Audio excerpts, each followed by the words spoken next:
এই মুহূর্তে আমি দাঁড়িয়ে রয়েছি বেনারস স্টেশনে। বেনারস স্টেশন মানে যেটাকে আমরা বিএসবি বলে থাকি বা বেনারস ক্যান্টনমেন্ট। তো এই বেনারস স্টেশনে কিন্তু একটা রোপওয়ের প্রজেক্ট তৈরি হচ্ছে, যেটা বেনারস স্টেশন থেকে আমাদেরকে পৌঁছে দেবে গধুলিয়া অবধি। মানে বেনারস ক্যান্টনমেন্ট থেকে গধুলিয়া অবধি টোটাল পড়বে 5খানা স্টেশন। এই হলো বেনারস স্টেশন। আর এইদিকে বিল্ডিংটা দেখছেন নতুন কনস্ট্রাকশন হচ্ছে, এটা হচ্ছে রোপওয়ে স্টেশন। এখানেই হবে রোপওয়ের প্রথম জাংশন। আর এই দেখুন লাইনটা, এই রোপওয়ের লাইনটা এইভাবে গেছে।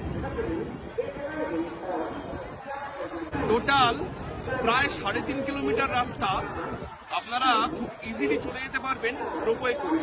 আর এই রোপওয়ে কিন্তু ওপেনিং হওয়ার ডেট মে 2025।